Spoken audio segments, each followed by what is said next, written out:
বাংলাদেশের ব্যাটাররা কবে ব্যাটিং করা শিখবে? রহস্যের পর রহস্য। 3 বলেই 3 উইকেট কিংবা 9 রানেই 6 উইকেট, এসব দেখতে দেখতে বাংলাদেশের ভক্তরা এখন ভাবে বাংলাদেশ প্র্যাকটিস ম্যাচ খেলতে নামে নাকি ভক্তদের সাথে লুকোচুরি খেলতে নামে। এতক্ষণে হয়তোবা আপনারা বুঝতে পেরেছেন কোন বিষয় তুলে ধরার চেষ্টা করছি। হ্যাঁ, আজ আমরা আলোচনা করব সেই রহস্য নিয়ে যেটা নাসার বিজ্ঞানীরাও ধরতে পারে নাই। বাংলাদেশের ব্যাটাররা কবে ব্যাটিং করা শিখবে? বাংলাদেশের ক্রিকেটারদের মধ্যে কিছু একটা তো চলে, এই যেমন শট মারার আগে ওরা ভাবে যদি আউট হয়ে যাই তাহলে বিশ্রাম পাবো, অথবা তারা হয়তোবা ব্যাট করার আগে প্রার্থনা করে, হে ক্রিকেট দেবতা, আজ শুধু একটা বাউন্ডারি দাও, তারপর যা খুশি করো। বল আসে, ব্যাট ঘুরে, আর ব্যাটসম্যান ঘুরে যায়।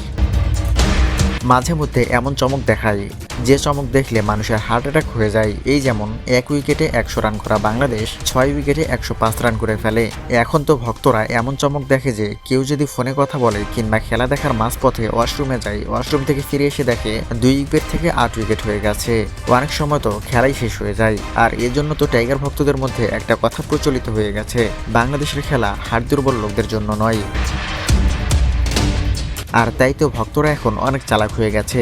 বাংলাদেশের খেলা দেখতে বসলে পাশে 1 বোতল পানি, 1 গ্লাস লবণ পানি আর 2টা ভ্যালিডল রাখে, কারণ বাংলাদেশের খেলা মানেই হার্টবিট বাড়বে, প্রেশার উঠবে, রিমোট উঠবে। বাংলাদেশের খেলা শুধু খেলা না, এটা এক্সপেরিমেন্ট, যেখানে দর্শকরা বিনা ট্রেনিংয়ে স্ট্রেস টেস্ট দেয়। বাংলাদেশের দর্শকরাও বাংলাদেশের ব্যাটারদের মতো বেহায়া, 2 পক্ষ একই, কারো কোনো লজ্জা নেই। বাংলাদেশ হারার পর সবাই বলে আর কোনোদিন খেলা দেখবো না, অথচ খেলা শুরু হলে ঠিকই টিভি সেটের সামনে বসে যায় বাংলাদেশের খেলা দেখার জন্য। তারা বারবার এটা আশা করে যে বাংলাদেশ হারবে না, এইবার বাংলাদেশ জিতবে, কিন্তু বাংলাদেশ আর জেতে না, ওরা শুধু হারে।